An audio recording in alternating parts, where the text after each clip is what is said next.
Welcome to Unpacking Peanuts, the podcast where three cartoonists take an in-depth look at the greatest comic strip of all time, Peanuts by Charles M. Schulz. Hey everybody, welcome back to the show. It's Unpacking Peanuts. We have a little holiday treat for you today, a special remastered version of our Christmas episode where we discuss the legendary holiday classic, A Charlie Brown Christmas. Harold, I know this is a centerpiece of your Peanuts love. Tell us what we're about to hear. Well, we went into the history of how we got to this special. It's 15 years into Charles Schulz's run of the 50-year Peanuts strip. And there's a lot of history of Schulz dealing with a lot of these issues and, adding scriptural references, which was unusual in comics at the time. And Schulz really, it was just a part of who he was. And I just gave a presentation actually on A Charlie Brown Christmas a couple nights ago. And I was thinking about how the culmination of all these things that Schulz was, even the outside comics that he was drawing for his church denomination, which then were so popular that they were syndicated all over the world in these other denomination publications. People started to know him in a different way, even outside of Peanuts. And then all of it just kind of comes to a head when he has the opportunity to make a Christmas special. And he's like, well, if I want to do a Christmas special, let's do it about Christmas. So I was marveling at how all of these different pieces of his life kind of come together in this special. It's a classic for sure. One of my favorite things. I often say it's probably my favorite half hour of television. Michael, you still have not seen it? Nope, seen bits and pieces. All right. So now sit back and enjoy this special remastered edition of A Charlie Brown Christmas. It was one of the most fun ones to record, and I hope you guys have fun listening to it. So whatever you're celebrating, make it be jolly and merry and happy and full of lightness and love, and we will see you real soon. Hey, everybody. Welcome to the show. It's Unpacking Peanuts. It's the podcast that is not only getting too commercial, it is getting too dangerous. We are so happy to have you here today because today we are discussing the 30 or so strips that were adapted into the seminal and classic animated special, A Charlie Brown Christmas. Now, don't worry if you're not a Christmas enthusiast or if you're the world's biggest enthusiast. It doesn't matter. If you start celebrating in April or if you've never jingled a bell in your life, you are welcome here to talk about our favorite thing, Charles Schulz and his fantastic comic strip, Peanuts. I hope you're having a good holidays, whichever holidays you celebrate. I'm Jimmy Galnley. I'm one of your hosts for this evening. I'm the cartoonist of Amelia Rules, The Dumbest Idea Ever, and 7 Good Reasons Not to Grow Up. Joining me, as always, are my pals, co-hosts, and fellow cartoonists. He's a playwright and a composer, both for the band Complicated People, as well as for this very podcast. He's the co-creator of the original comic book price guide, the original editor for Amelia Rules, and the cartoonist behind such great creations as Strange Attractors, A Gathering of Spells, and Tangled River. It's Michael Cohen. Hey there. And he's the executive producer and writer of Mystery Science Theater 3000, a former vice president of Archie Comics, and the current creator of the Instagram strip Sweetest Beasts. It's Harold Buchholz. Hello. Guys, I'm very happy to be with you today so we can talk about one of my favorite things, which is A Charlie Brown Christmas. I know for Harold and I, it's one of our favorite, if not our very favorite episode of television ever. Michael has never seen it at all, which is okay because he's the Peanuts purist on this podcast. So what we're going to do, just like we did for The Great Pumpkin, our super listener, Joshua Stauffer, has compiled all of the strips, which have been adapted into this animated special. On our website, you'll be able to go there and download a PDF, which Joshua has put together, and you'll be able to see what the strips are, and you'll be able to read along with us. It's a little trickier than going with gocomics.com and just going through because they're done in a variety of different orders. They're told out of sequence because they were just collaged to make this special. So before you listen to this, if you really want to get hardcore, go download that, then come back and we'll go through the strips. But before we do that, I bet if there's one person in the world who would have a few things to say about the history and the making of A Charlie Brown Christmas, it's my pal, Harold Buchholz. Harold, do you got any info for us? Yeah, yes, actually I do. So I was thinking about this special and that it's been running now for what, 57? This would be the 58th year. And it's still part of the cultural zeitgeist. It's available if anybody is wanting to see it. It's not on the networks as it normally is. Apple bought the rights to all of the Peanuts stuff for their streaming service, but because they know it is such a part of the cultural landscape, what they've done is they've allowed people who do not pay for the Apple, what's it called, Apple Plus, or what's the name of the service that they do? They will allow you to actually see it for free. I think you may have to sign up to get in there, but they will let you specifically see the Peanuts specials, like the Thanksgiving special and the Christmas special, for free, because they don't want to be the Grinch and have a wall between people and this beloved show. So thank you to Apple for doing that. And if you do want to see it this year, that is a way to do it. Yeah. So the background on this Christmas special, Lee Mendelson was a producer, kind of a very entrepreneurial guy. He was in the San Francisco area, and he met Schultz in 1963. He had just done a documentary on Willie Mays called A Man Named Mays, which had aired, and Schultz had seen it, and it just hit Mendelson at one point. I've just done a documentary on the greatest baseball player of the time. Why don't I do a documentary on the worst baseball player of all time? And so that's why he got in touch with Schultz, because that idea just tickled his fancy. And so Schultz, like I said, had seen the Willie Mays documentary and really liked it. So he agreed to meet about it. And at this point, the Ford Falcon commercials, which were on the Tennessee Ernie Ford show, as well as, I guess, regular broadcast ads, had already run in 1962, and you can see them on YouTube if you want. And they're very interesting because it's the very first attempt at animation. And Bill Melendez, who had been a former Disney animator and did a lot of Warner Brothers animation, he was a top animator at Warner Brothers on the Bugs Bunny and Daffy Duck cartoons. He was the guy who was brought in by this ad agency. He had to essentially audition for this kind of flat Peanuts animation style, and he said animators don't audition. But when he found out it was for Peanuts, he was like, okay, I get it. This had never been translated, and Schultz's style was so two-dimensional, they needed to get somebody who could actually make it work.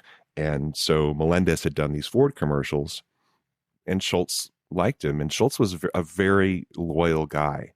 So Melendez had worked with him before, so he recommended Melendez to be the guy to animate maybe 2 minutes of stuff for this Boy Named Charlie Brown documentary in 1963. And they actually made it, and without a sponsor and without a network. And to the surprise of Lee Mendelson, nobody wanted to buy it.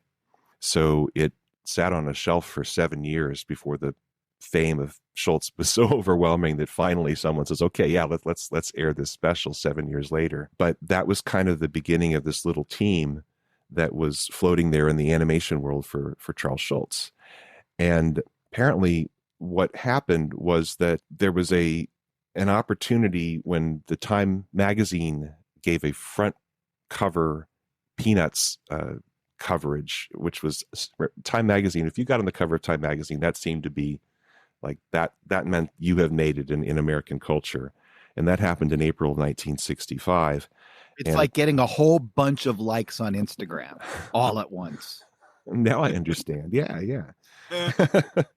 And so this guy from McCann Erickson, an ad agency, had just seen the documentary on Schultz that they had turned down to find a sponsor. But the guy kind of liked what he had seen, and he saw the animation that had been done, and he just called up Lee Mendelson and said, how would you like to do a Christmas special? Because Coca-Cola was looking for a Christmas special. And that's not a lot of lead time for a half-hour animated special. But he said, hey, what do you think about that? And Lee's like, sure, absolutely. And then he calls up Charles Schulz and says, I think I just sold a Charlie Brown Christmas show. And he said, Schulz said, and what show might that be? And Mendelssohn, the one you need to make an outline for tomorrow. So that was the beginning of it. And he said, Schulz said, okay, come on up. Because they were so close to each other. Schulz is, in the Santa Rosa, San Sebastopol area, just south of San Francisco. And this is where Lee Mendelssohn is based out of. It's near San Francisco. So next day he visits Schulz and they just kind of sit down. And according to Mendelssohn, it was like Schulz said, okay, if it's going to be a Christmas special, I want to certainly deal with the true meaning of Christmas. And I'd like to do a lot of scenes with snow and with skating. So obviously his memories of Hennepin County, was on his mind. And basically Mendelssohn said it all tumbled out. And I'm pulling a lot of this from an amazing book. If anybody's a Charlie Brown Christmas fan or is just interested in the history of this, check out A Charlie Brown Christmas, The Making of a Tradition by Lee Mendelssohn with reminiscences by Bill Melendez. It came out in 2000, right after Schulz had passed away. And you can kind of feel that freshness of loss of Schulz and celebration of Schulz. Is that the square book with the silver cover? Yes, it's a beautiful. Okay. That's a great book, yeah, and done by people that were in the middle of it. And there are things in there that you normally would not see in a book like this, unless Melendez was still around. Obviously, Mendelssohn was. So they have the entire. I forget the term, but basically every single assignment for every single scene for every single animator. You can see who was assigned what in this 2-page spread. There's lots of cool stuff like that in there, and the reminiscences are very fresh from a lot of people in 2000. And he dedicated the book for Sparky Will Never Forget You. So it's a great book. So anyway, what happens is in this conversation where he's just hanging out with Schulz and trying to figure what it's all about. He says it all tumbled out, and they wound up pretty much having the idea for what this was going to be instantly. And of course, Schulz says, well, get in touch with Bill Melendez again. He's our guy. And so he calls up Bill Melendez and says, can you do a Christmas special in 8 months, which really wound up being 6 months. And just like Mendelssohn, Melendez was like, sure. But yeah, of course it can be done. But it is really, really tight to do something like this. And it helps, I think, that, he had the background animating Schulz before. He'd already worked with him. So they didn't have to figure out certain things that, they would have had to figure out otherwise. So that helped. And then they brought in all of the children because they were going to do children's voices, which was pretty unheard of, to have children doing children. Yeah, that's one of the big keys to, I think, what makes it Peanutsy, which is a brilliant, I think, maneuver by Schulz, because one of the big hooks, I think, especially at the time, was it's little kids talking like adults. And even though we've established that's not exactly what it is, I think to the general populace, it probably was. So can you talk a little bit about that? Whose decision? I'm sure that was Schulz's decision, but was there ever thought of going with professional adult actors? I think Schulz specifically said he did not like that. He did not like the sound of adults pretending to be children. And so that was something he did insist on, because that was kind of his own pet peeve, that he didn't want that in there. And I think Melendez was game to do it. He'd already done it. I think he'd done it with the child's voice, back with the Ford Falcon thing. So again, it was something they were kind of familiar with. And Peter Robbins was the first Charlie Brown. And he said he was mystified by a lot of the dialogue. And it seemed edgy to him as a kid, because they're talking about, it's all run by a great an Eastern syndicate, and stuff like that, where they didn't understand what they were saying. And the girl that played little Sally was 6 years old. She couldn't read yet. And so they would feed her a line or half of a line at a time. And you hear that in the special, where she's saying things like, all I want is what's coming to me. Yeah. All I want is my fair share. And it's just so endearing. It's like a little kid just trying to spit these words out that do sound like a couple of layers too complex for her. It's really special and unique. And the idea that they kind of struggle a little bit with their own lines. That's pretty amazing. I mean, even the kid who played Linus, I think he maybe just turned 7. Wow. And he had done some voice work before, and they said, he's kind of a perfect voice for Linus, because how do you embody these characters that people have gotten to know so well, and everyone's got their own voice in their own head as they're reading. Yeah. And that's a really interesting question. Like, do you really have a voice in your head so that when Linus speaks, it's like, that's not Linus? I think that's probably true. It's like when Garfield first came out, I think people were like a little shocked at his voice because they thought they knew what it was, but they knew what it wasn't, and somehow they seem to nail it with the Peanuts characters in a way that is pretty remarkable.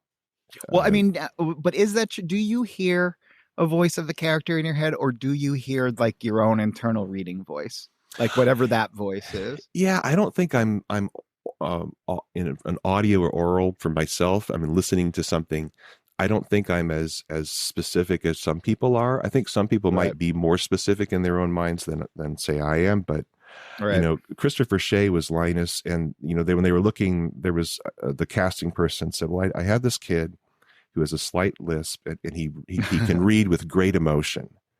And they were like, oh, we found our Linus. This is a great kid. But even then, he's barely old enough to read some of this, so they're having to feed him a bunch of these lines. So anyway, it's just a really interesting thing. And then for the Hark the Herald Angels Sing, they go and find, I think at the St. Paul's Episcopal Church in San Rafael, they basically just had a bunch of kids who were in the choir who volunteered, didn't even know what they were signing up for. It's just, well, you want to support the church, you show up at 7 p.m. and they bus them over, and for a few nights they sing Christmas carols, and that's and they had no idea really what this was all about until the special came out, and they were like, oh, which version did they use of the songs that we sang? So Mendelssohn said this was just a grueling session. According to the Charlie Brown voice actor, he said that it was, I think, 3 hours was all the kids were together. It was chaos. and they recorded pretty much the whole thing in 3 hours with everybody all together, including Melendez, who would do the voice of Snoopy sped up, or not voice, but the sounds of Snoopy, which must have been also a tough choice, right? Because Snoopy is he thinks, we see him think all the time.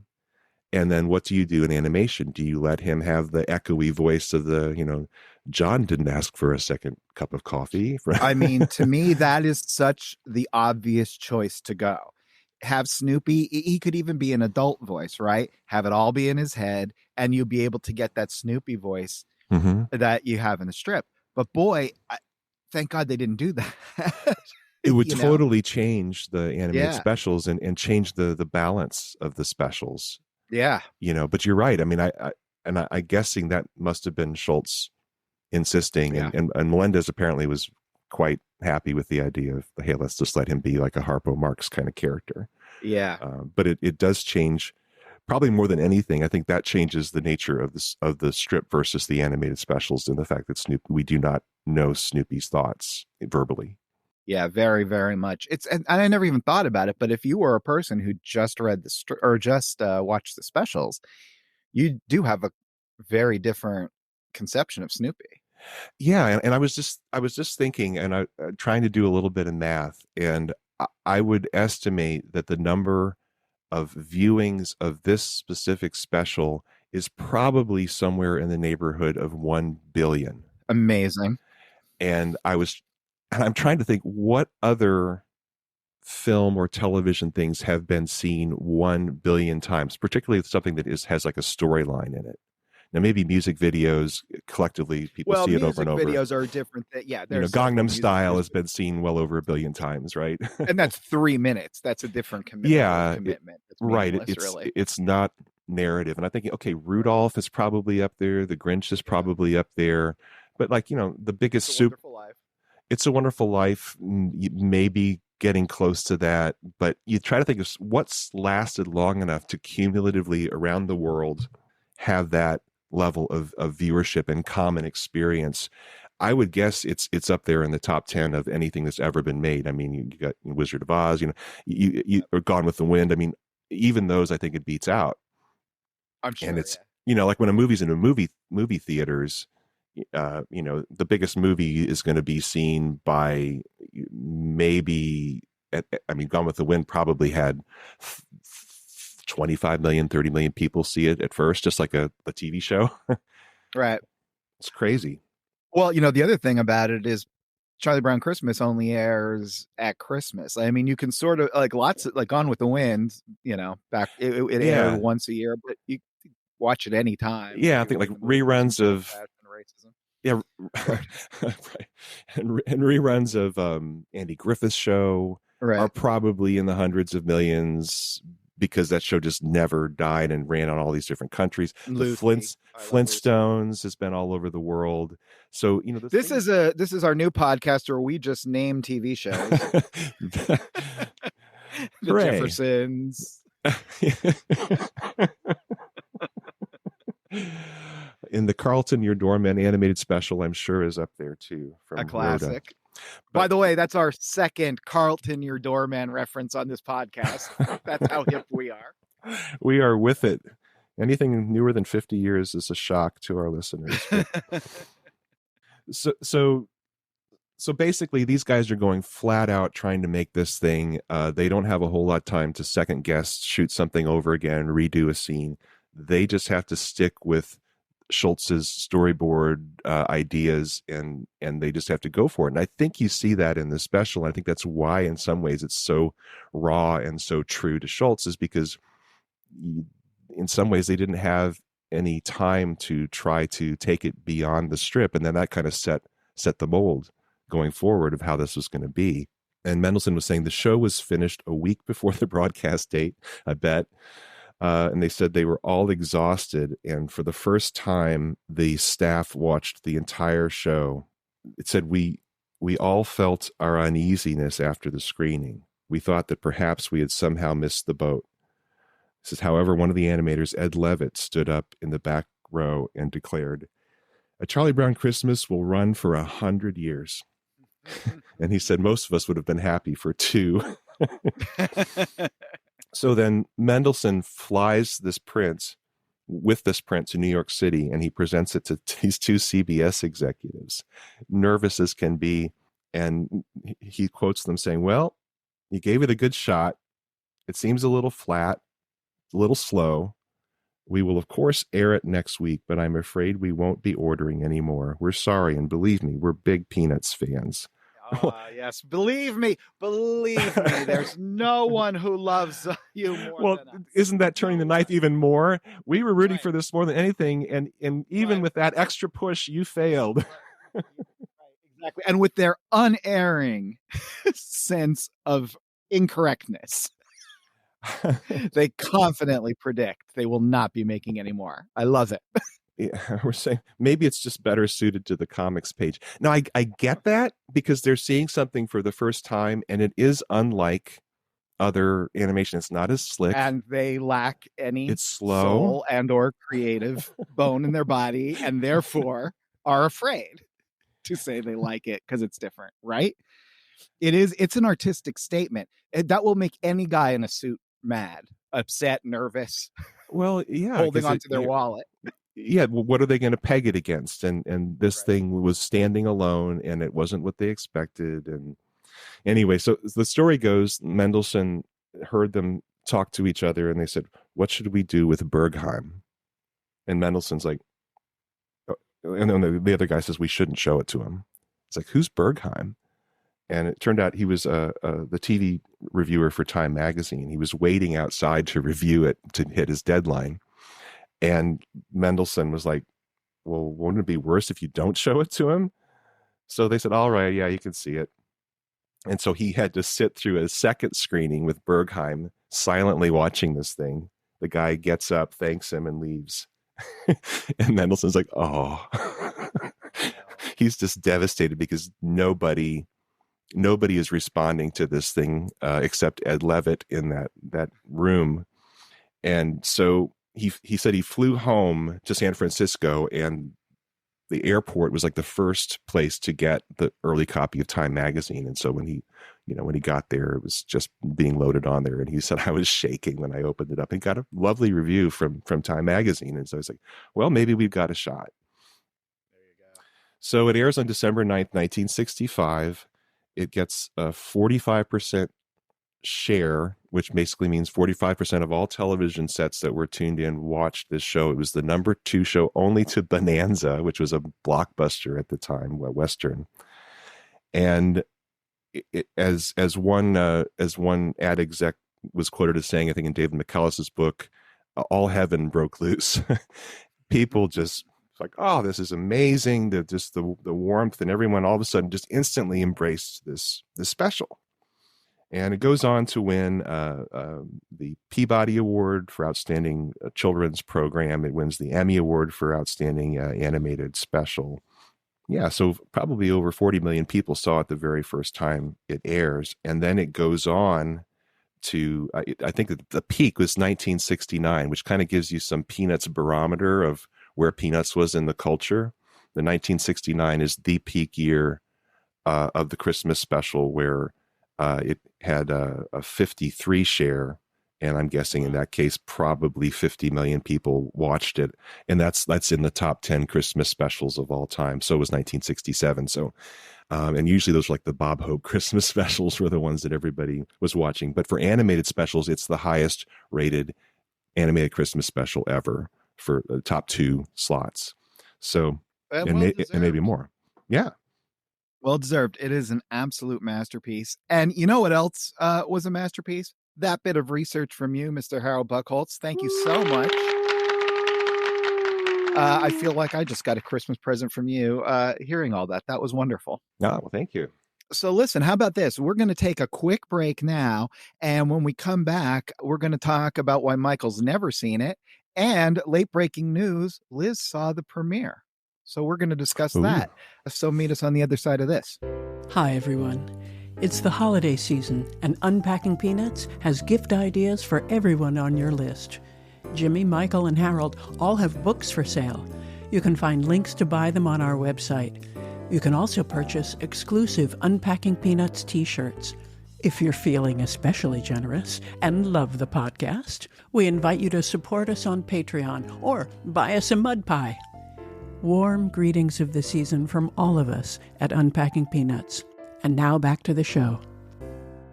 And we're back.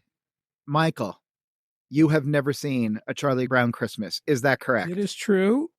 And also, I have never seen any of the Peanuts specials. All right, explain yourself. Okay. Well, it's a complicated story. You're talking 1965. So I would have been 15. Right.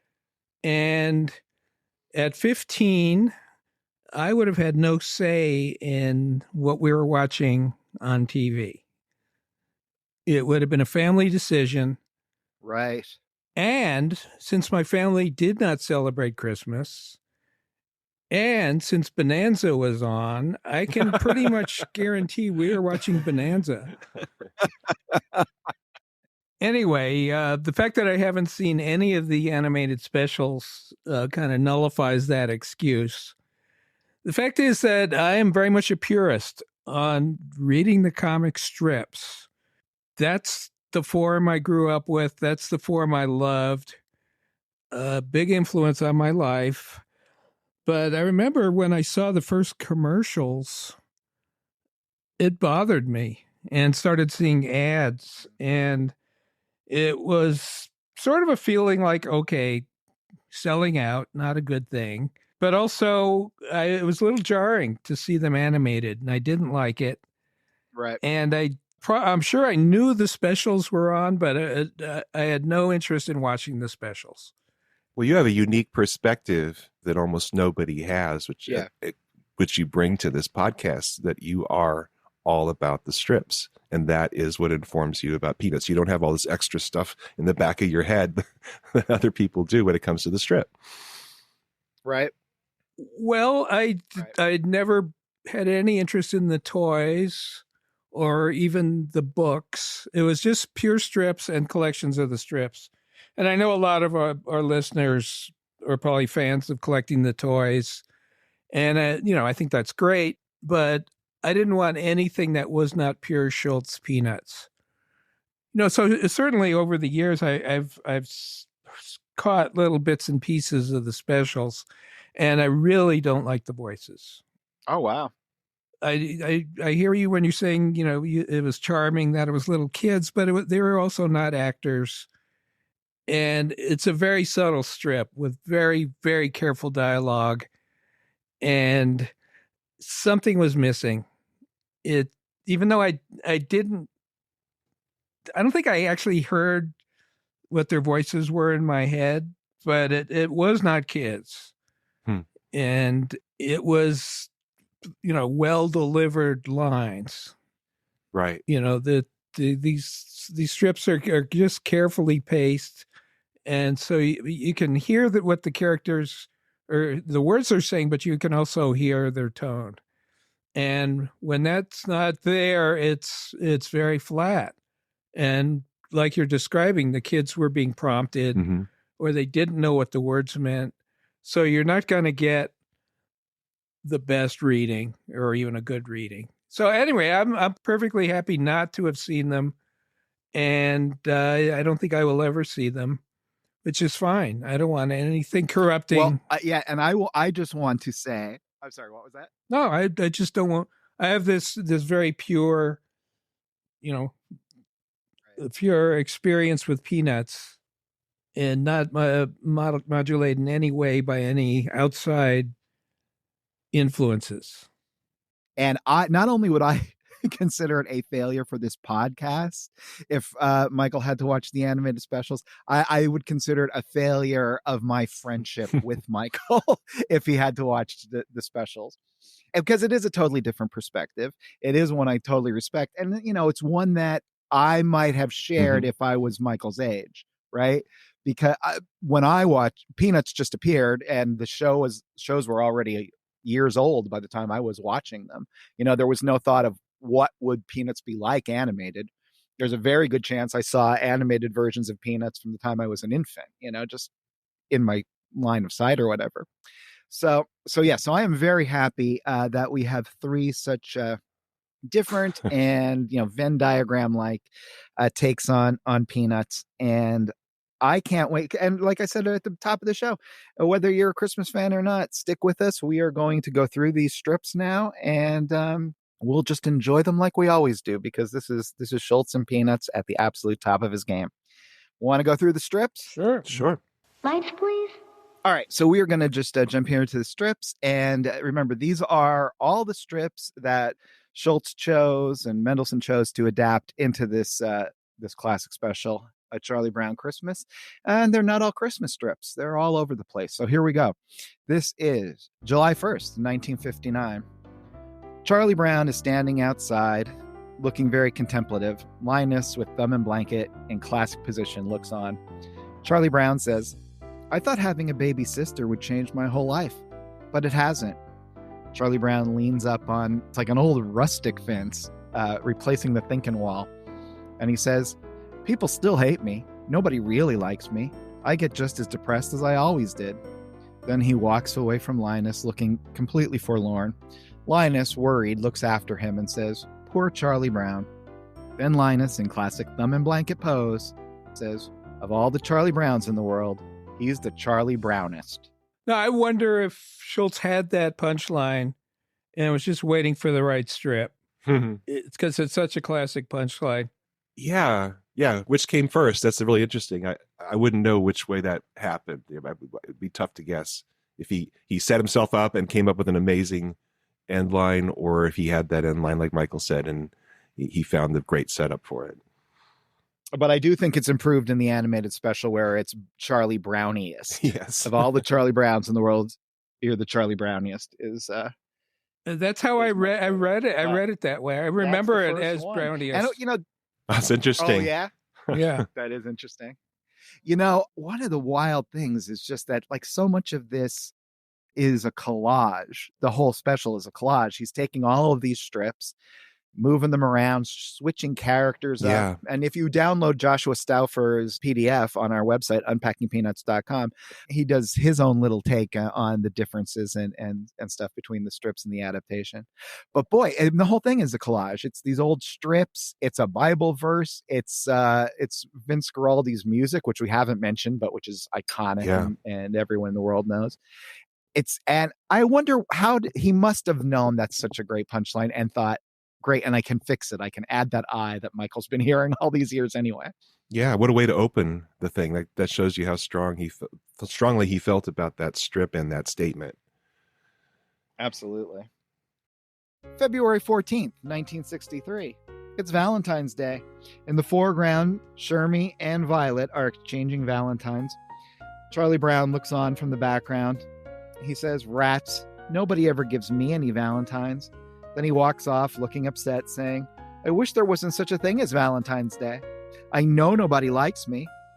Then in the last panel, he shouts to the heavens, "Why do we have to have a Valentine's Day to emphasize it?" Now, this is changed in the animated special to be, "Why do we have to have a holiday season?" Oh, okay. It's just brought something to mind. I guess it was probably some play in the early 70s. I thought, I wonder if I could do a daily strip. I will try to write one with like me, a cartoon me as the main character. I stole the punchline. I didn't consciously do it. Now I realize this was my strip.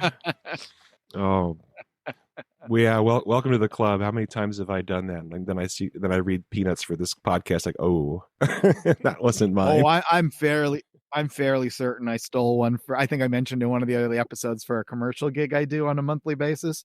And we haven't come up to it in the strips yet, but I know it's coming and I'll be like, ouch.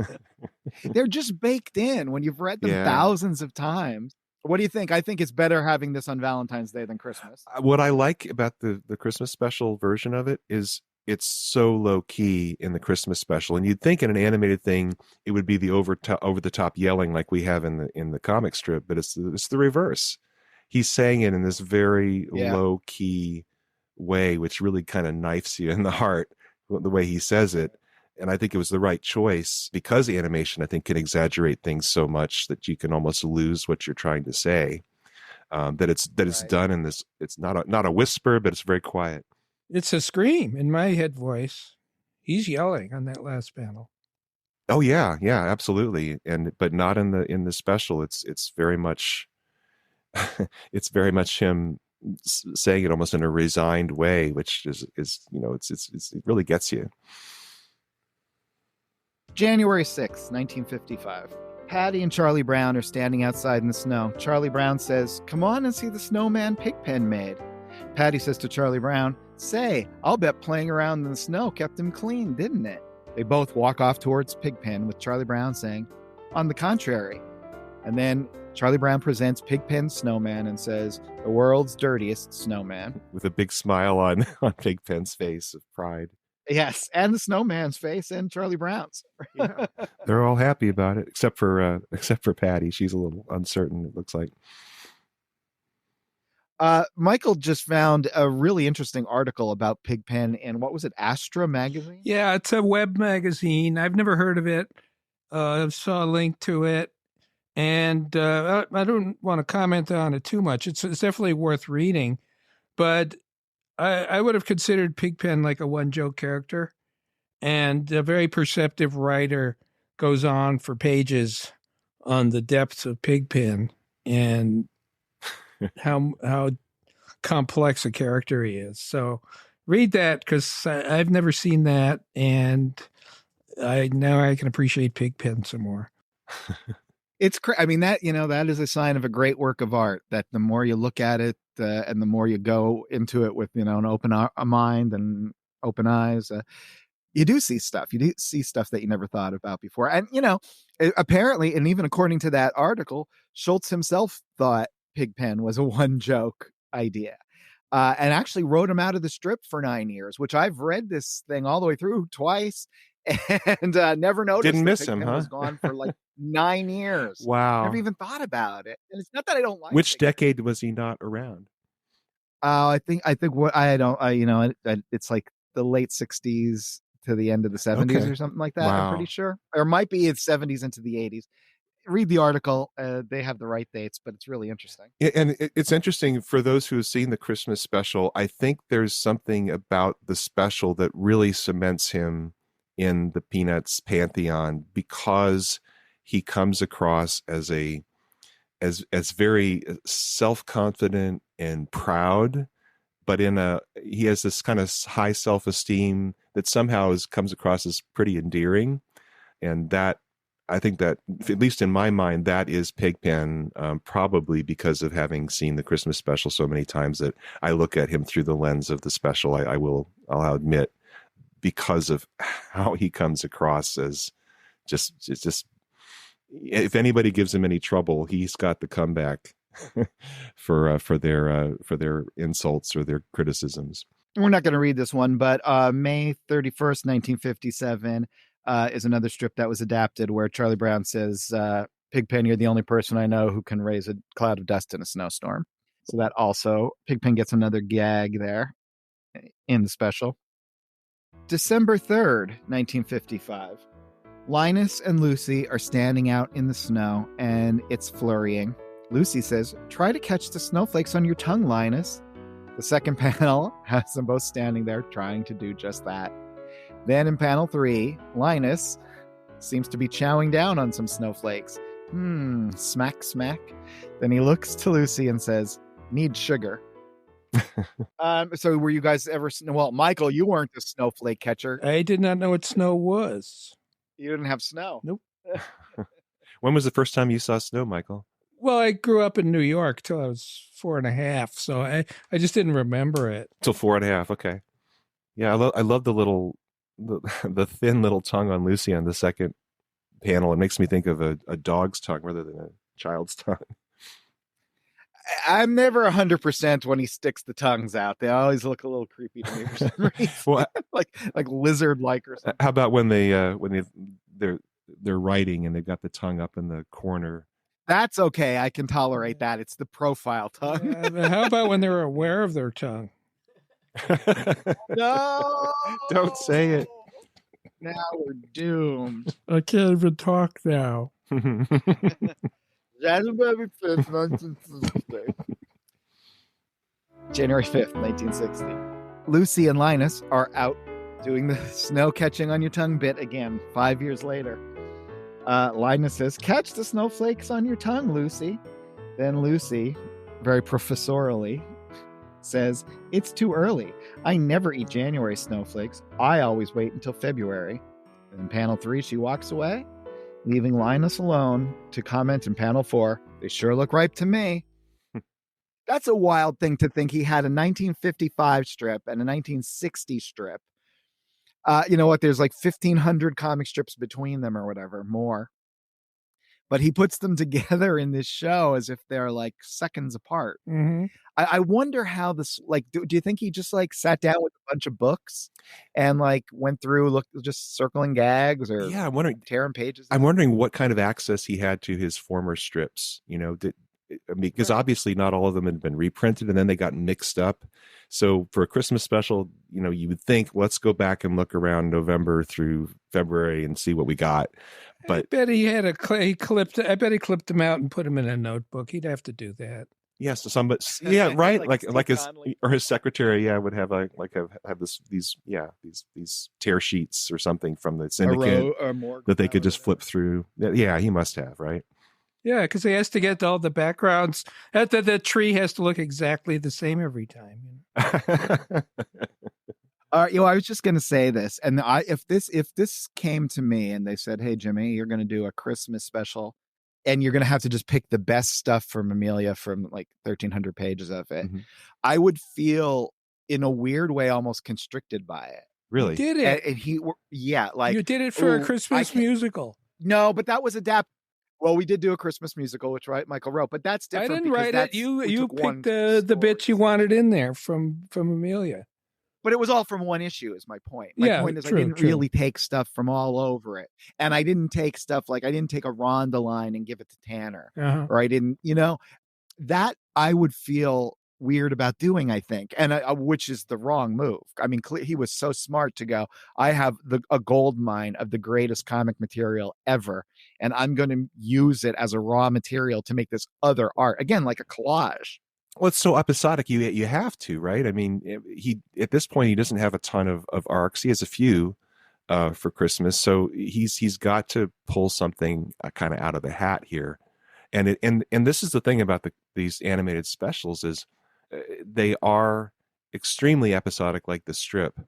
And I think to some people that's maybe jarring because that no other animation is done this way, where you have the setup for a joke and the characters are in a certain location, and sometimes it's almost like they'll just like fade out, fade back into the same setting where people are now in a slightly different position, and then you do the next gag. That was always kind of a piece of what these shows were about. It's like Bill Melendez wanted to mess with Schultz's original vision so little that you would get these little smatterings of basically a 4-panel joke that's going to run maybe 15 seconds. And then there's going to be another one with Peppermint Patty and Marcy that's in the same room, but the setting has changed just like the strips change. And it's a really interesting choice. And it makes these specials different than I think any other animation I've ever seen. One of the things, though, I think that makes particularly this one, and to a lesser extent some of the early ones, shine a little bit more maybe, is that Schultz isn't super precious about it. Right. Like I said, he will take a character's, and switch the lines of dialogue, whatever he needs to do to make it work. A whole setting we'll see later is a play rehearsal in the show, but it's a baseball meeting in the strip. Yeah. And later, when Schultz gets less involved, and then sadly, after he passes away, it becomes where they are just adapting strips almost directly up until the movie where, it's his son and someone else who writes the script. And suddenly then it feels like they have that freedom again to mix and match and do some interesting stuff. I can say that I think probably why this one is that way, and it's so collaged, is it probably was the most them all sitting in a room, probably looking through things and collecting information as they go. Yeah. I think that's how it was done this first time around, because they were all trying to figure it out together and they needed each other for support and insight. But later, the way Bill Melendez described how these things were done, Schultz would create an outline independently of Melendez or Mendelsohn for the most part. He would send that to Melendez. Melendez would then take it and storyboard it out. And obviously Schultz, probably his secretary, had collected the strips. And so basically he's getting not Schultz thinking this through bit by bit and how it all put pieces together, but he's just getting this outline. They'd make a storyboard for it. They send it back to Schultz and so Schultz basically changes it and rewrites it off of the storyboard they create. And then he sees Schultz 2 times after the outline in person. And then it's like 2-hour meetings, and then that's it. And then Schultz is like, okay, you're the animator, you make it happen. And so it is a very formalized process, like so much limited animation was done. Like in the Saturday Morning, it was like you'd have somebody who was not an artist write a Scooby-Doo script or whatever, and then they would send that to Hanna-Barbera, and then somebody who never met the writer would storyboard this out and lay it out as best they could. And so you wouldn't get visual gags or whatever, because the writers, it's all words. There's no visuals to help write the story. And so it's kind of this weird hybrid with what Schultz is doing. He's actually sending them finished things in comic strip form that they have to translate. And because it's done, I think in that kind of, it's not assembly line process, but it's a back and forth that the strips. Yeah. I think after you do the special a couple times when they're working together, then it's just, I'm off in my corner doing this, hand it off to you, you do it in your corner, and there's not that collaboration. June 23rd, 1958. Linus is annoyed, but in classic thumb and blanket position. Behind him, Lucy is hectoring him. You and that dumb blanket, you'll be dragging that thing around for the rest of your life. Linus yells after her. Well, what's it to you? Maybe I won't drag it around for the rest of my life. Then he thinks about it for a little bit in panel 3, then shouts out to his sister, who has now left the room, maybe I'll have it made into a sport coat. It's impossible to not do the read like this show, which I'm trying not to do, but it's almost impossible. People do tend to shout in the last panel, though. May 24th, 1964. In the first panel, we see the psychiatry stand. Psychiatric help, 5 cents. The doctor is way out. Charlie Brown, looking very upset, walks towards the stand saying, I hate feeling like this. He sits down. Lucy is there now, and he says to Lucy, I've come to you because lately Lucy interrupts him. Wait a minute. Before you begin, I must ask that you pay in advance. 5 cents, please. We see 2 panels of Charlie Brown fishing a nickel out of his pocket with his tongue out of his mouth, putting it in the can. And then Lucy says, boy, what a sound. How I love to hear that old money plink. That beautiful sound of cold hard cash. That beautiful, beautiful sound. Plink, plink, plink. What a beautiful sound. Plink, plink, plink. Nickels, nickels, nickels. That beautiful sound of beautiful plinking nickels. Then, after this, Lucy puts her head on her hands and leans over the booth and says to Charlie Brown, all right, now what seems to be your trouble? Charlie Brown can only sigh. Sigga. Why does the sky keep changing colors? Well, I was looking at this. I believe this is a recolor job because we're looking at classic Peanuts. And also you can tell by the gradation in the sky from the blue to the light blue. I was just But thinking he just did that. He would just do that abstract color, just color. And we almost always are looking at black and white strips when we're discussing them on the podcast. But because we pulled these from actually the Peanuts wiki, because at the moment, Go Comics has been down for like 4 days. So I'm very concerned about that. no. Yeah, so good luck, Go Comics, whatever's going on there. Yeah, but this was something that Schultz did do a lot. Yeah. What he'd use really bold and changing colors from a yellow to a blue to a red in his Sunday strips. And, having read a lot of these in black and white, it was the ones in real time, like in 1975 or whatever that I was reading. And I remember that was very distinct part of Peanuts was, Sunday Schultz would not hold the background color. He would mix it up a lot. All right. If you had to vote now, you could only see the Sunday strips one way for the rest of your life, color or black and white. What are you voting, Michael? I got to go for black and white, but they were in color. They just, for some reason, they never reprinted them in color. Harold, how about you?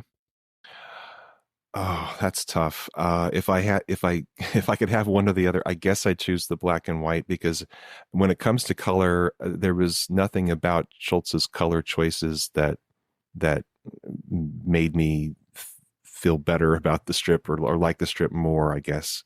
So black and white, you just get to focus on the line art more, which I think is gorgeous. Yep, I would go black and white as well. Now look at that panel where he's putting that nickel into the can. Look at the perspective on the top of her sign. It's like going way up there. It's completely off, and it's the kind of thing that you wouldn't even necessarily notice in black unless it was white. colored. Yeah. Yeah. That is one of the downsides of working in color is that you can't have those sort of soft. Well, you can, but you have to work a lot harder with the color. Those soft edges where you're kind of not trying to have the eye go, which is definitely what's happening there. Yeah.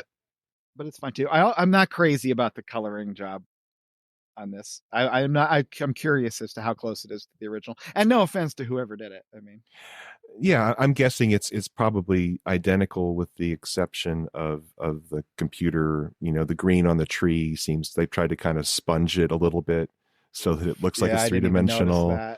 And then you've got the slight gradation on the blue sky, which for some reason just doesn't seem to work with the flatness of the characters. I deal with that with my own strip because I've got usually flat colors on my characters, but the backgrounds can have a little gradation. And it's hard. It's hard to know. You don't want to do something that looks so artificial like a computer did it. Yeah. But you also want to give a little bit of variation. And so obviously somebody thought it was okay to take the flat colors that Schultz had and just tweak it enough. But to the point that they tweak it so little, I don't know what the purpose is. It's neither here nor there, right? Yeah. Wow. Well, I like coloring. I always think I'll give up the coloring as part of my work, but then I realize it's so integral to what I'm doing, I kind of can't.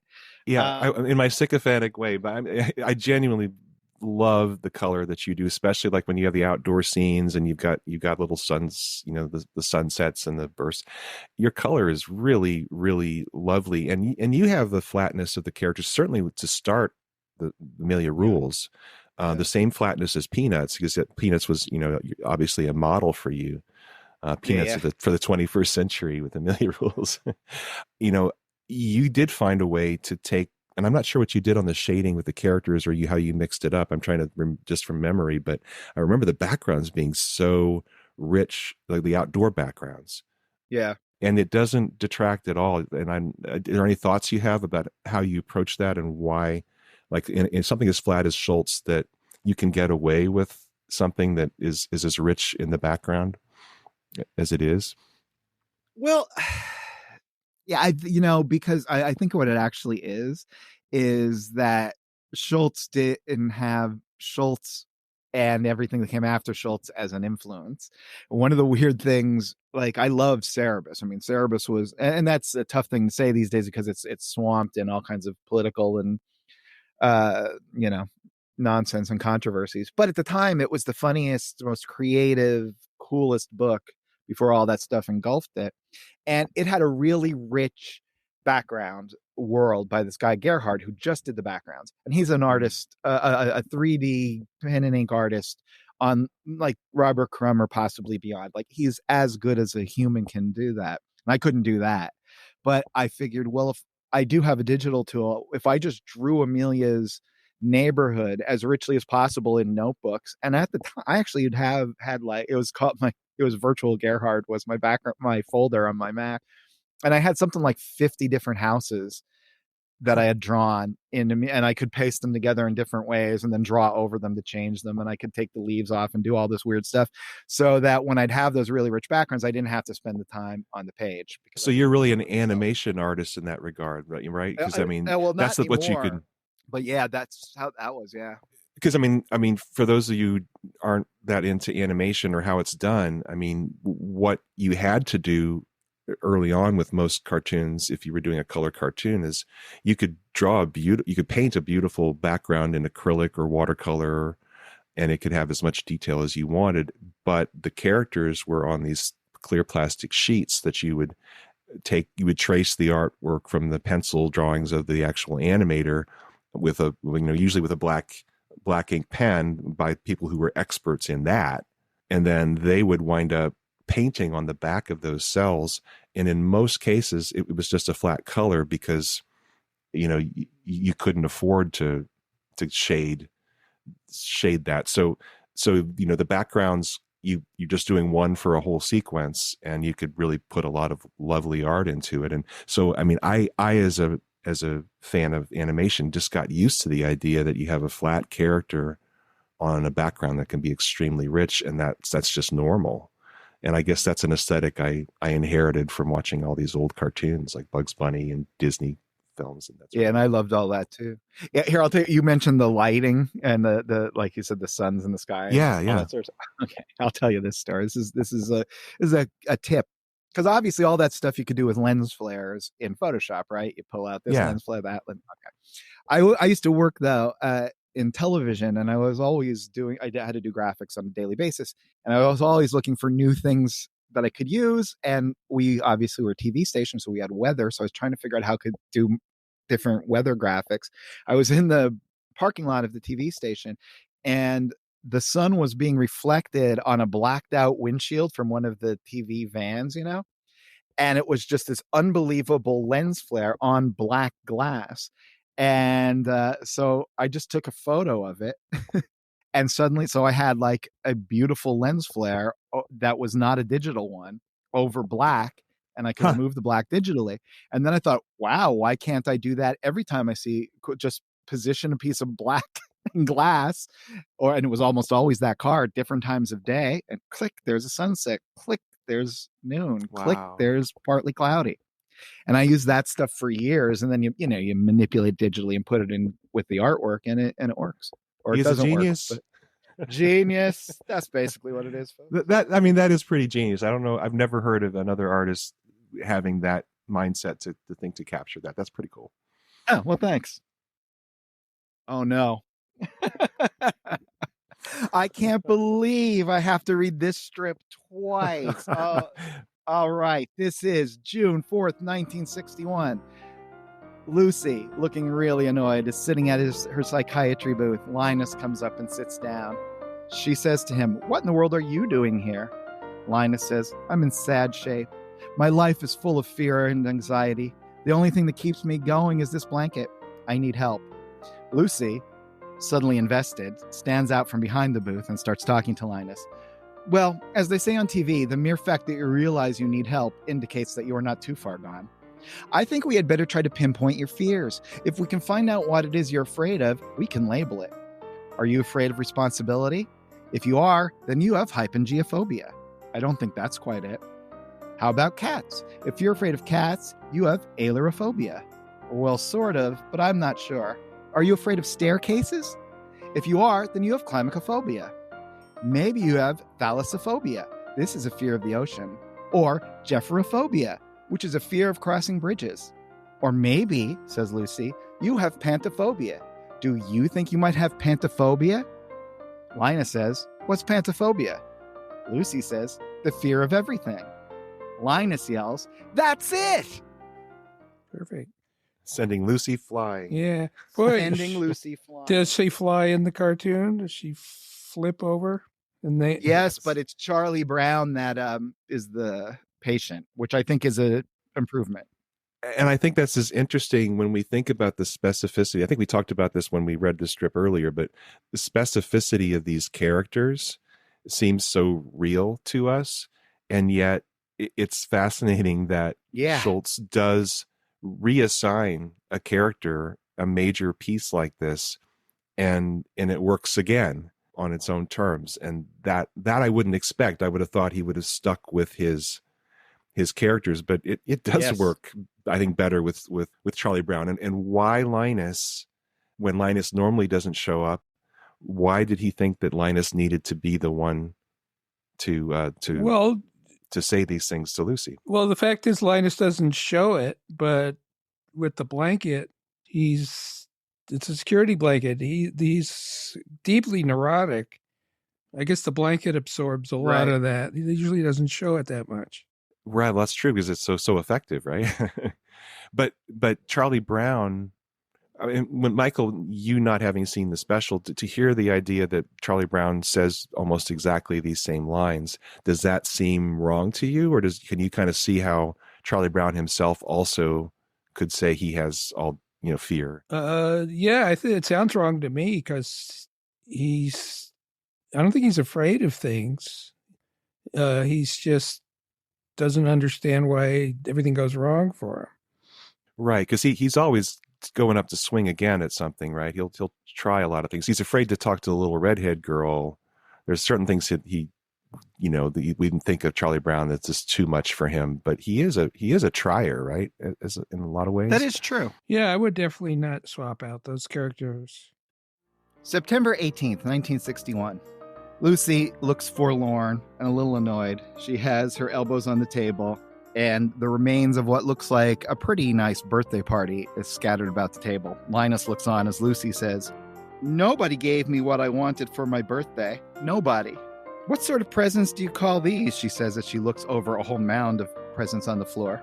"New shoes, a green sweater, and a bunch of stupid toys." Linus says, "Well, what were you expecting?" Lucy says, "Real estate." So here Lucy's yelling again. Yeah. We said again in the last panel, I think you got to scream the punchline. That's part of Peanuts. and yet in the animated piece, it's much more matter of fact how Lucy's speaking, and I think that works really well. But it's interesting that the choices that Schultz is making when he's going through these it's almost like he thinks some of his best punchlines are the ones when his characters are speaking the most loudly. I'm seeing a trend here. This one went over my head. I seem to remember puzzling what real estate was. Right, right. As opposed to fake estate. Yeah. Yeah, as a little kid, I've scratched my head. You wouldn't want toys? Exactly. What? So strange. But and again, you were talking, Michael, about how, when you hear a little kid stumbling over these lines and you see the sophistication of what Schultz is writing, that it just feels alien and wrong. And it, having been imprinted to it, I think what my mind has done with when I hear a child reading the precision of Schultz's words is it stands in such contrast that you're made aware of the precision of Schultz's words, which I actually really enjoy. Right. It's a strange thing. Right. November 18th, 1961. Linus is writing a letter to Santa Claus as Charlie Brown looks on. Linus writes, "Dear Santa Claus, enclosed, please find list of things I want for Christmas. Also, please note indication of size, color, and quantity for each item listed." Then in panel 3, Linus seals up the envelope, leaving Charlie Brown alone in panel 4 to say, "How efficient can you get?" Okay, I'm guessing that Linus actually spoke those words rather than us seeing him write them. Well, what it is it's given to Sally. And Sally comes up to Charlie Brown and says, "Will you write a letter to Santa for me?" And she dictates it Okay. to him and delivers those lines. Okay. So yes, it is out loud. And how efficient can you get gets dropped. Right. Really? It's part of a longer sequence. Yes, of Charlie Brown becoming disillusioned by people and their greed at Christmas. Okay. And Charlie Brown then later finds out that you don't need to spend a lot of money. You can just buy or you just go out and get a grubby little tree, and that's all you need for the spirit of Christmas. You can now buy a plastic replica of that grubby little tree. And what a coincidence. Strange. Huge coincidence that he found a Charlie Brown tree. I know. What were the odds? Well, now, do you guys know? I'm sure we talked about this before, but that's what I used to do when I was a kid. Me and my dad would go out into the woods and find the grubbiest little pine that would be growing out of the coal dirt, basically, and take it home, put it in a coffee can, and decorate it with homemade ornaments. And that was our Christmas tradition. I actually wrote about this in Boom Studios, did a book a few years ago celebrating the 65th anniversary. And you know what? I'm going to post it. I'll post it on social media, or I'll post it on our website so people can download it for Christmas. That was a great story. Why don't we do that? That'll be fun. That'd be cool. Oh, thank you. That was the best story in the book. Oh, thanks, Michael. Oh, now I got 2 Christmas presents already. This is the best day ever.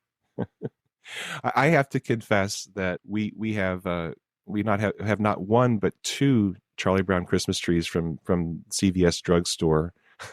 That I think and after a move we had lost the first one, and so we got the second one, and we put both of them up side by side. They have been up all year atop our baker's rack in our living room, all decorated because we just weren't going to touch it, and so we've been celebrating a Charlie Brown Christmas all year round. So, and now just for clarity, this is pure laziness. This is not actual interest in Charlie Brown Christmas 365. just being lazy.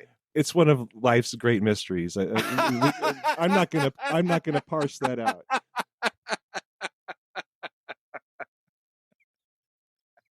Awesome. Okay.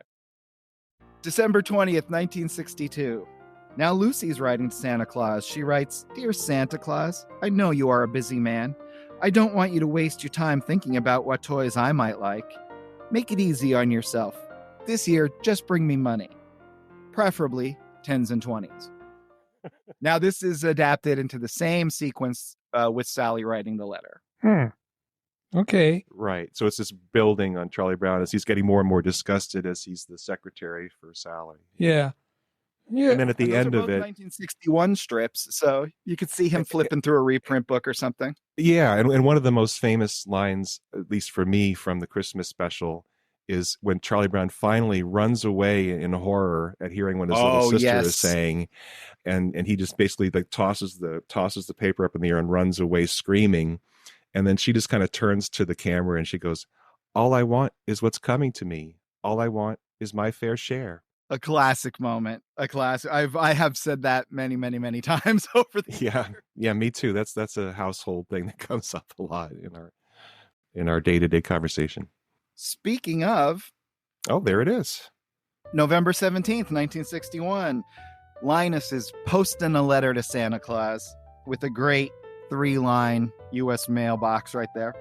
Lucy looks on, saying, "Are you sending those greedy letters to Santa Claus again?" Linus says, "I'm not greedy." And he turns to confront Lucy and says, "All I want is what I have coming to me. All I want is my fair share." Lucy's outraged and says, "Santa Claus doesn't owe you anything." Linus begs to differ. "He does if I've been good. That's the agreement." Linus storms off, saying, "Any 10th grade student of commercial law could tell you that." Lucy says, "Oh, good grief." Again, so the interchangeability of lines and characters is really, really interesting. That Schultz he transfers this to what year did you say this was? 1960. It's not too far back from when they make it, right? It is 1961.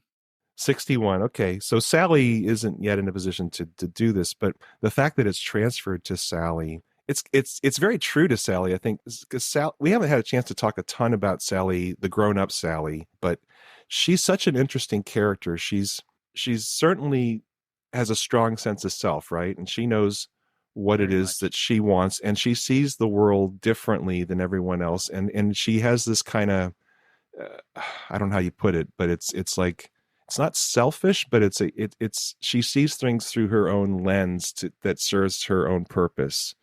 And it seems like transferring that line and just letting it lie there. That last, all I want is what I have coming to me. All I want is my fair share.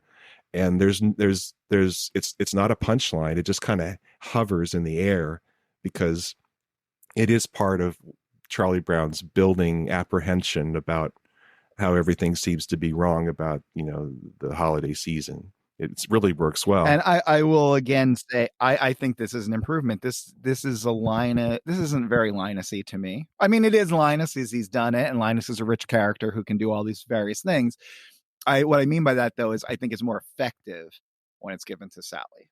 Yeah, it's chilling, actually, when she says it. I mean, there's something about it that is chilling. Sally, because the thing that Sally actually sees through a lot of the BS, a lot of the baloney That's true. of the world, And she's like, "No, this is the deal. All I want is what's the problem?" Yeah, she's not talking about lawyers here. She's just Right. This is the way it is, and that's we have to kind of absorb the fact that this is the way it is. I mean, she's speaking with probably the most innocent voice at this point in the strip or in the special, and yet this is the conclusion she's come to. And how do you argue with it? Exactly. March 27th, 1960. Charlie Brown has the whole gang over. Looks like it's a rainy Sunday. We see Schroeder, Patty, Lucy, Linus, Violet, Pigpen, Shermie, and Snoopy all coming into Charlie Brown's house. Charlie Brown, decked out in his baseball cap, greets them. "Hi, Snoopy. Hi, Shermie. Glad you made it. Hi, Pigpen. Hi, Violet. How's the world's prettiest third base? Third base? Wow. Well, no wonder you lose, Charlie Brown. Hi, Linus. Hi, Lucy. And by the way, calling her pretty. Wow, Charlie Brown. Yeah, what's going on? This is weird. Hi, Patty. Hi, Schroeder. How's the old throwing arm?" Charlie Brown addresses his team. He says, "Well, it's real good seeing you all here ready to begin the new baseball season. Due to the rain today, we will follow the inclement weather schedule. This means studying our signals. Now, a good baseball team functions on the knowledge of its signals. This year, we will try to keep them simple. If I touch my cap like this, it means for whoever happens to be on base to try to steal. If I clap in my hands, it means the batter is to hit straight away. But if I put them on my hips, then he or she is to bunt. If I walk up and down in the coaching box, it means for the batter to wait out the pitcher. In other words, to try for a walk. But now, after all is said and done, it must be admitted that signals alone never win a ball game. It's the spirit of the team that counts, the interest that the players show in their team. Am I right? I said, am I right?" A beat panel, and then we see Charlie Brown was basically talking to no one, as the whole team is now watching television instead. And he just says to himself, "You're right," and sighs. How is this a Christmas strip? This is an odd choice. It is an odd choice. Now, yeah, it's completely and a very clever choice. very clever, because what Charlie Brown is doing in this special is directing the Christmas pageant. and he has to deliver a speech like this basically to the whole group. So he does a version of this. Yeah, so let's set this up. So Lucy has decided after a psychiatric session that Charlie Brown needs involvement. And so he should be involved in the Christmas pageant. So she deems that he should be the director of the Christmas pageant. So Charlie Brown is taking this on as it's a real honor. Like, I get to direct a Christmas pageant. It's kind of like the baseball manager thing. And so he is all starry-eyed that he's going to get to inspire a group of people as a director. And he goes through this speech with very few changes, just saying, I, as your director, I'll give you emotion that you should speed this up, slow this down, that sort of thing in the play. And nobody's listening, and everyone is dancing to Linus and Lucy being played by Schroeder. So it's such a this is fascinating that he, instead of writing something fresh, Schultz remembers this baseball thing and converts it so that he's adapting his own work for a different purpose rather than writing something fresh. And what kind of encyclopedic memory he had of his own strip, I don't know. And, but again, it comes back to this non-preciousness, like going, all right, I'll take this and I'll, strip it down use it for parts, basically. Right. Well, yeah, that's exactly what it feels like. The gag does not, and there's also the gag kind of does not work. Sorry to say. As a strip? Well, yeah. I mean, it's clearly, how can he not see that they've left? He's looking at him. Well, that's, I think, why it really works better in the animated special, right? Because it's predicated on the music, and Charlie Brown's like giving this speech, but the music then just builds up and bursts, and suddenly everyone's dancing. That does work, I think, better than they're just off watching TV 3 feet away from them. Yeah. Well, there's something also very disturbing here. What's that? I thought Patty was blonde. Why does she have red hair? They change that coloring throughout. It's sometimes she's blonde, sometimes she's a brunette, sometimes she's almost not redhead, but it's like an auburn. Yeah, my version of Patty was always a brunette. She's a brunette in the special. But when I went back and saw the original coloring, she was definitely a blonde. Mm-hmm. Yeah, I don't know who or why that changed, but it changed in the strip too. Who knows? Oh, this is an off question, but William Pepper, our beloved pal and a fellow podcaster, had a weird question, Harold.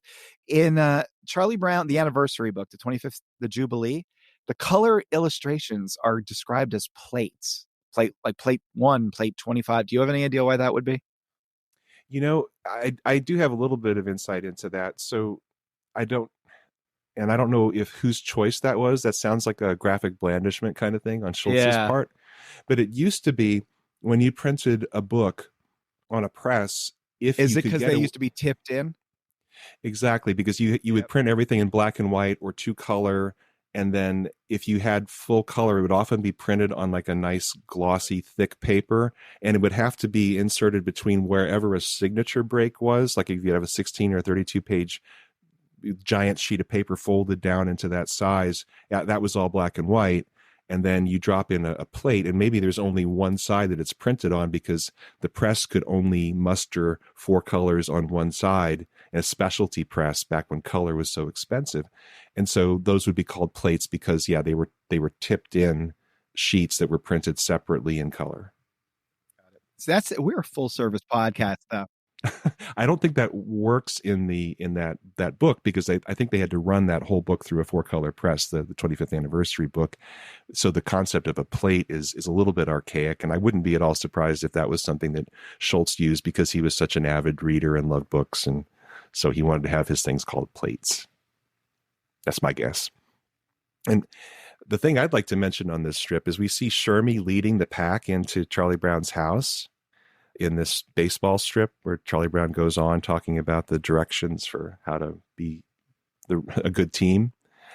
And Shermie becomes almost an in-joke in the Christmas special. I don't think it's from the strip itself when they're handing out the parts for the Christmas special. Right. Was it Lucy's handing them out? Yes. And Shermie gets the part of a shepherd. And do you remember the actual line he says, Jim? Every year it's the same thing. I always end up being a shepherd, something like that. Yeah, and it's like, oh, that's just so Shermy by 1965. Hey, my very first Christmas pageant, first grade, I was the third wise man. I was on stage for about 45 seconds. I said, what was my line? These are the gifts we have brought to this holy child. I was a lost boy in Peter Pan in 4th grade. Oh, and I was also Governor Clinton. I don't know if I mentioned this before. And when I was in Fairport, New York, we had the little pageant of the founding of Fairport, New York, and I was Governor Clinton visiting this new little town that had just been started. And I remember I still have this memory. My sister was feeding me the lines, so I would remember it, just like Lucy and Linus are doing it. So I totally relate to him having to memorize stuff for the Christmas pageant, because I remembered this. And I remember my sister, she got into it. And so she was like way overdoing her setup lines for me. Mm-hmm. So she was supposed to be saying evening governor, and she was going, evening governor. And I was supposed to come in and go, my, what a fair port. And everyone said, that's it. We're going to call the town Fairport. and boy, that never forgotten that. Well, while we're reminiscing, I put the call out on social media and on my Twitter if anybody had any thoughts about peanuts at Christmas, and we got a couple hits. Liz and Eric from PA, actually, my home state, said they have peanuts cutouts that they put on their lawn every year, life-size peanuts cutouts standing around the Christmas tree. So that is one way. Shaylee Robson from Canada, our super listener, she wrote and said that she likes to draw Charlie Brown and Snoopy on her Christmas card for her grandpa every year. So that's very nice. And if you guys are out there and you're thinking, hey, I want to start a new Christmas tradition or do something nice, one thing that we'd love is if you while you're spending some holiday bucks and buying people presents, maybe swing by Unpacking Peanuts. You can check out our store.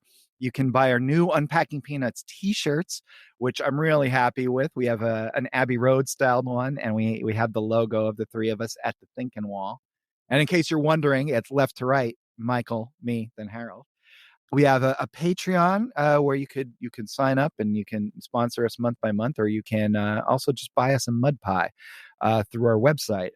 All we want is what's coming to us. All we want is our fair share. Well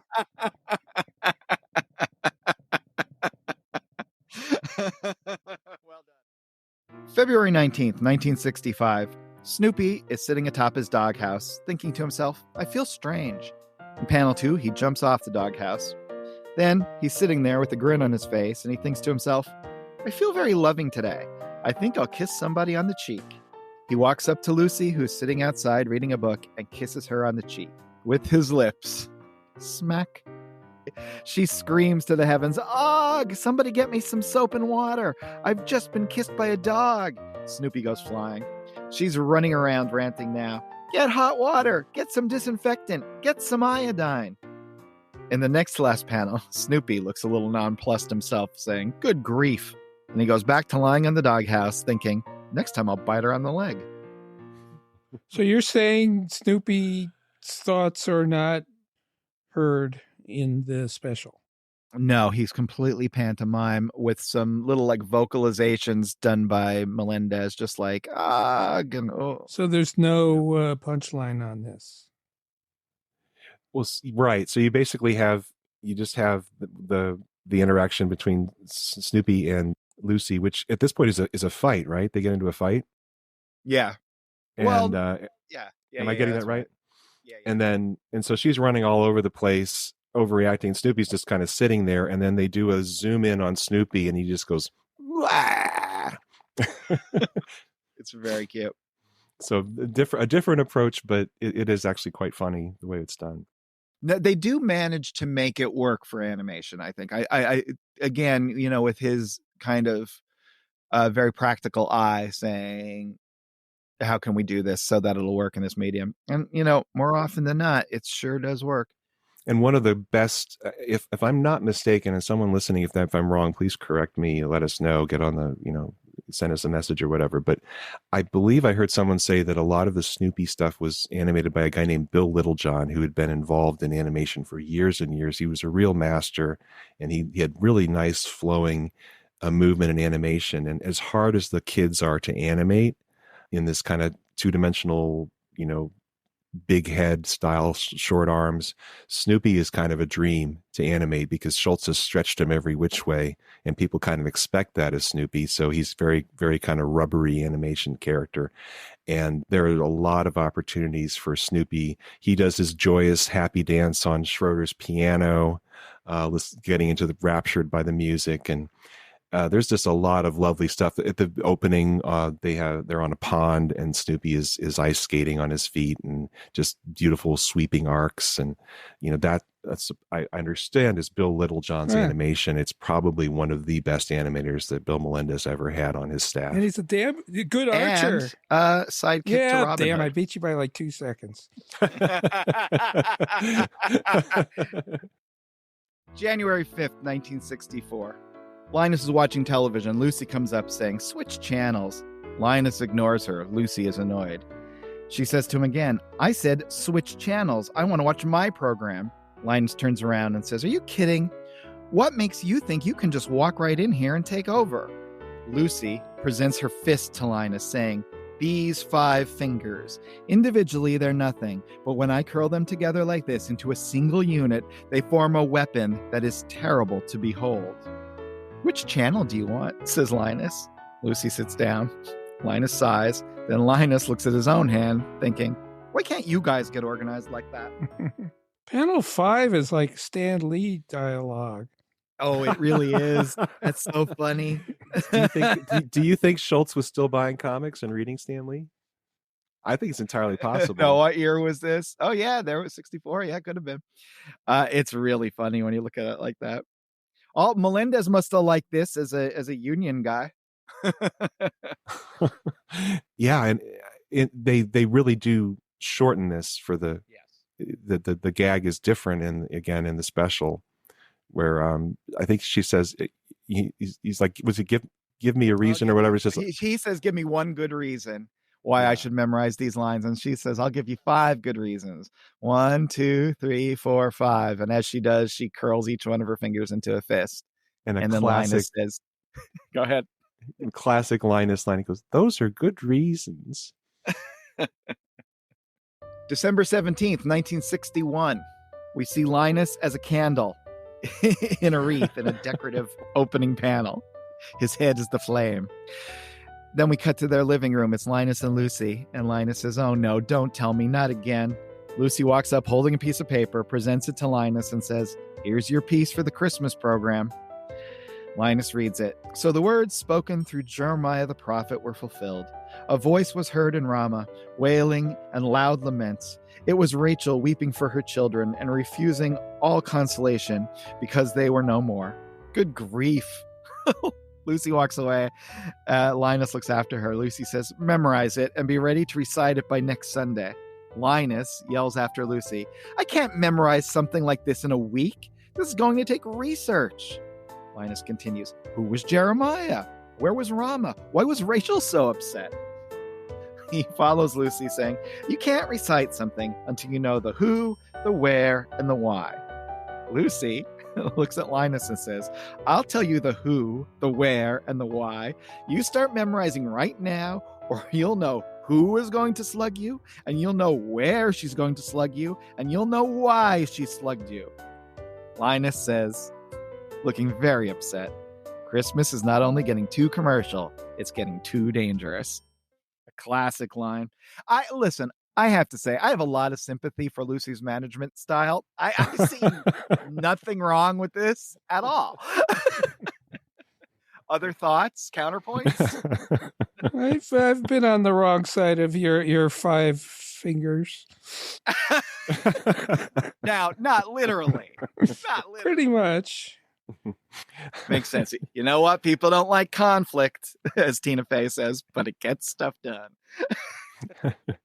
But it is so funny that he's writing this here, and it's in the 60s, early 60s, but not the year this was done. And to Michael's point, you have these kids reading these lines and they don't know what they mean.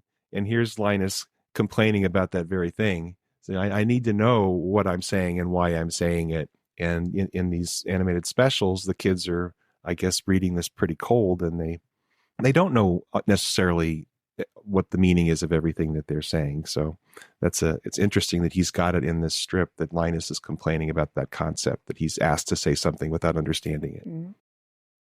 November 26th, 1959. Patty and Charlie Brown are viewing Pigpen, who's just sitting there minding his own business. Charlie Brown says, "Did it ever occur to you that Pigpen might be carrying the dirt and dust of some past civilization?" They come in closer to scrutinize Pigpen, who just looks baffled by the whole thing. Charlie Brown says, "Notice how the dust clings to him." Then Patty and Charlie Brown walk away. As Charlie Brown says, "He could have on him some of the soil of ancient Babylon." Pigpen yells after them, "Sort of makes you want to treat me with more respect, doesn't it?" Great Pigpen line. It's good because really Pigpen's the only one Charlie Brown can actually mock. He gets mocked all the time, but he has a... Well, is he mocking him? Oh, yeah. You think? I think. I think they're just legitimately thinking these things.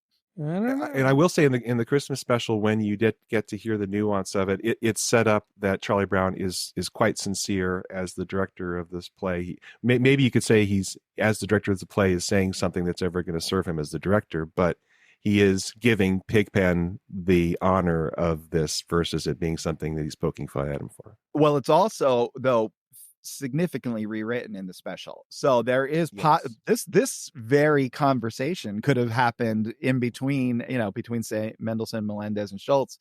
What is this? What is this joke? And it's been rewritten to clarify that it's really there to give Pigpen the opportunity to say, "Hey, see, I do deserve some respect." It is much clearer when you see it animated than it is here. And I'm sure I saw it animated before I read it here. So I would never be able to even view it with Michael's eyes. Right. Right. Yeah. It's coloring the way we see this line. And Schultz, we heard that Schultz really couldn't stand bullying. And it seems like with Charlie Brown, after we get into so many years into the strip, Schultz couldn't bear for him to have a line that would be sarcastic about somebody else. It's like somehow Charlie Brown was to embody that, that he's been so put upon himself that he's not going to do it himself. So I'm looking at it, I think, through that lens as well. But it almost looks here like Schultz is leaving it to go either way, because just the looks on the characters, you got a kind of an innocent smile on Patty there with Charlie Brown. Patty is known for being kind of snarky herself. It's interesting that it's Patty, or maybe it's because Schultz wanted somebody who you didn't think too much about what she's thinking, because you don't know her as well as Lucy or Linus or whatever. But anyway, yeah, I could see how you could read it either way. Well, that is a genius thing that Schultz does, and we've talked about this many times over all the episodes, where you can look at it both ways, and it's funny both ways. Very strange. And really special and unique to Peanuts. And I don't think there's that much like nuance in Beetle Bailey. Like, did Sarge really mean to stomp on Beetle Bailey? You know what I mean? There is the combination of the subjects he's writing and the way he draws them leaves a little room for a significant amount of room for the reader to put themselves, which is really great. Yeah, and Michael, in the Christmas special, it's Frida complaining that all of the dust is going to ruin her naturally curly hair. Oh. So he again mixes up our characters in the special.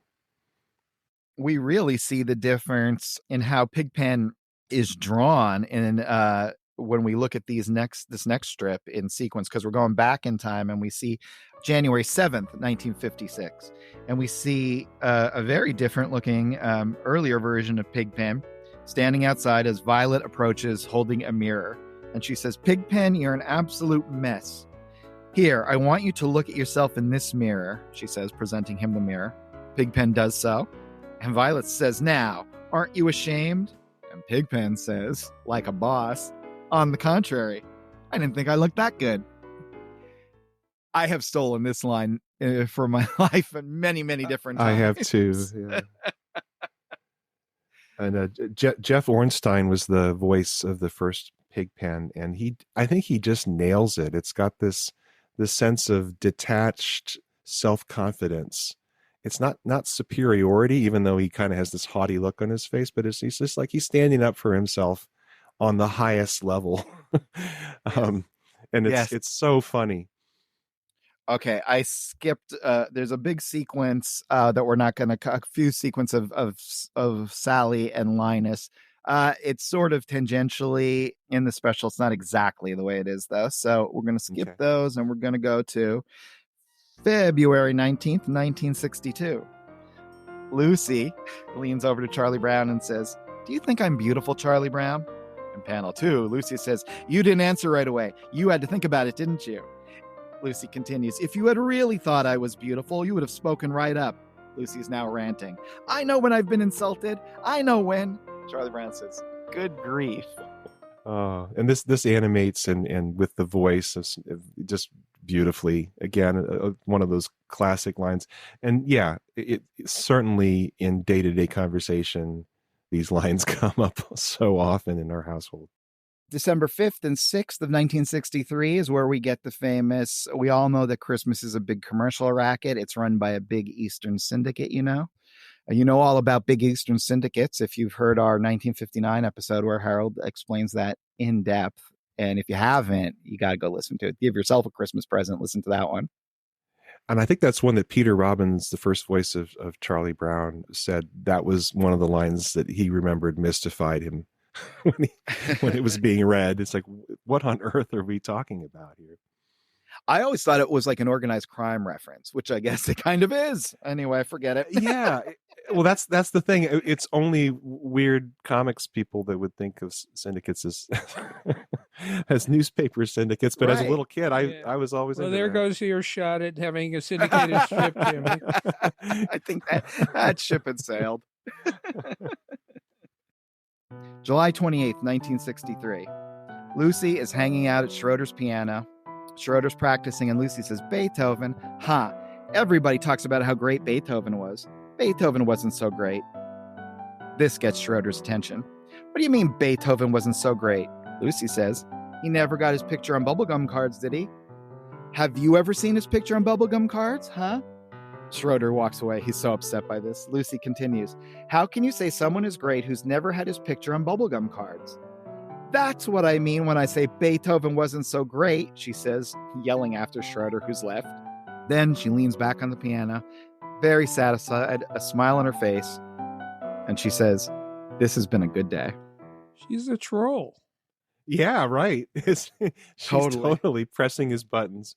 As we know, because she doesn't even want her Joe Slobotnik bubblegum card when she's right. Charlie Brown's begging her for it. So she has no stock in bubblegum cards. So how does this joke changed in the Christmas special, Jimmy? And do you think it's better in the strip, or do you think it's better in the special? I actually think it's a wash. I think it works both ways pretty well. Although there is something really special about this last drawing of Lucy looking so self-satisfied. I kind of missed that. But yeah, I'm gonna say both and wuss out. I like them both ways. Yeah, me too. Then we move on, and we have Snoopy on December 30th, 1956. We have Snoopy dancing on top of Schroeder's piano, which is brilliantly and beautifully animated, as Harold discussed earlier. Then we have December 24th, 1964. Linus is decked out in shepherd's gear on a stage in front of a red curtain. Snoopy's by his side, just lying on his stomach, kind of looking asleep.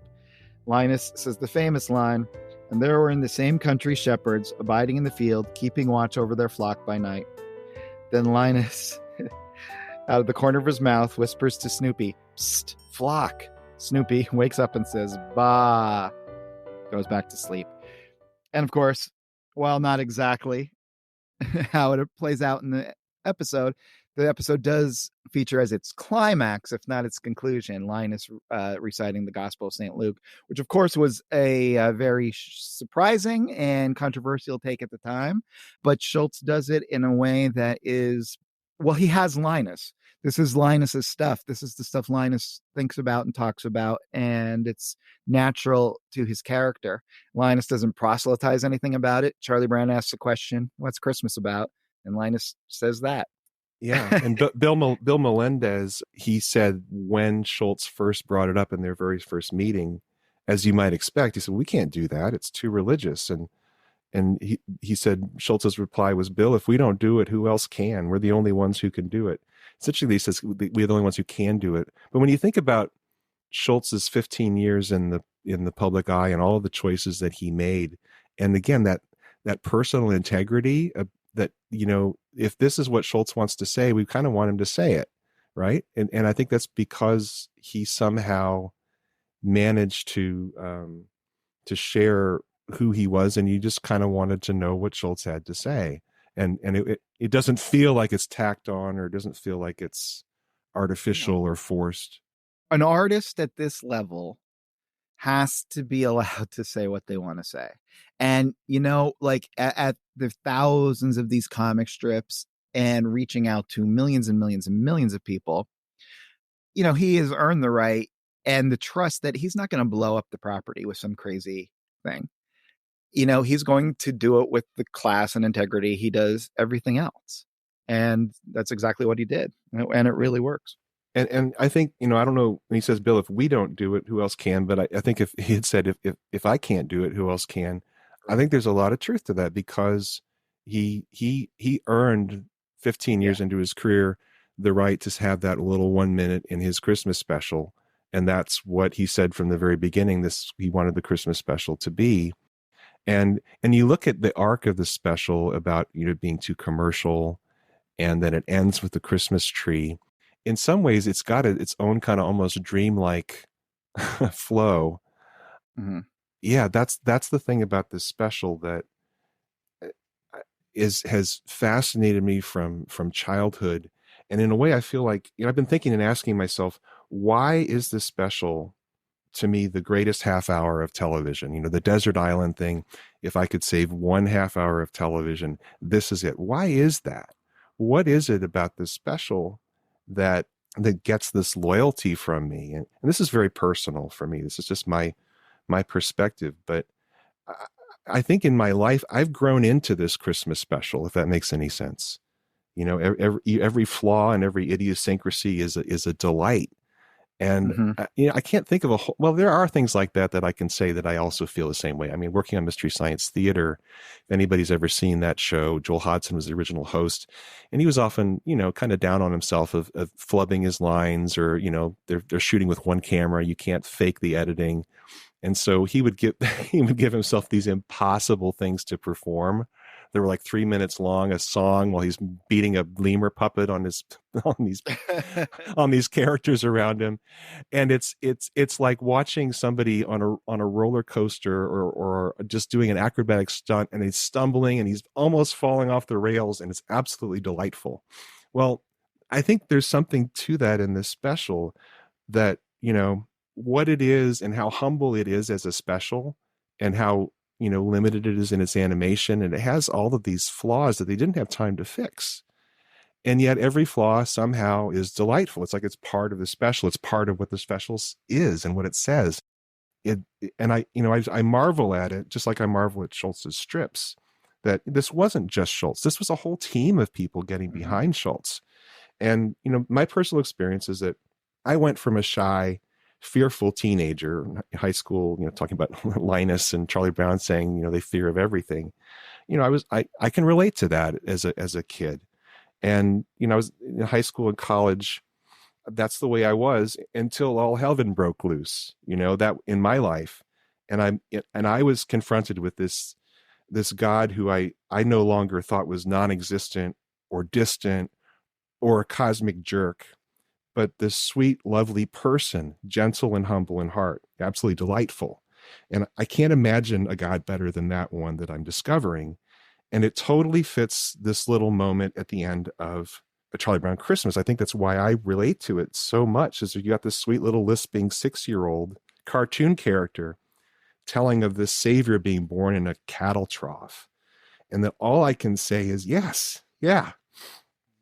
Well, thank you for sharing that. I would quickly like to say that for just before we get too far into the philosophy of it all, Cosmic Jerk, new band name, I called it. But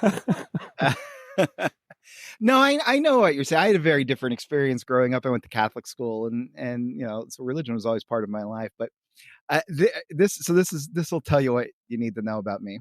This probably is my favorite TV special or TV half hour of all time. My favorite movie, my favorite grown up movie is Once Upon a Time in Hollywood by Quentin Tarantino. And there are two moments in art. One is when Linus comes out and says, "Lights, please," and recites the Gospel of St. Luke.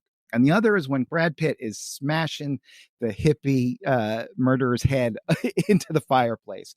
When I sit there, experience this art, I think, you know what? Everything's going to be all right. Those are the two moments. Everything's going to be all right. And I'm so grateful that Mr. Schultz made the art that makes the world all right, at least while you're experiencing it. And I am beyond grateful that I get to experience it every week with you guys, two of my best friends in the world, my other wonderful, beloved friend, Liz, and all of you listeners out there who are tuning in every week in greater and greater numbers, not for us, but because we love Peanuts and we love Charles Schultz. So that's it for us right now. Please review us. Please visit our website. You can check us out on Patreon. We're at Unpack Peanuts on both Instagram and Twitter, if they're both still things when this posts. So please do all that.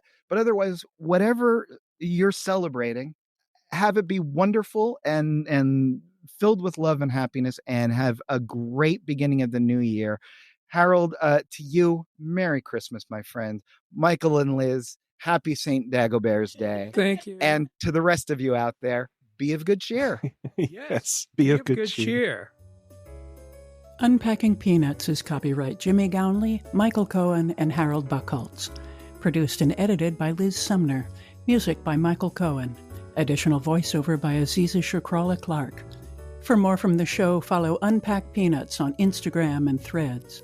Unpacking Peanuts on Facebook, Blue Sky, and YouTube. For more about Jimmy, Michael, and Harold, visit unpackingpeanuts.com. Have a wonderful day, and thanks for listening.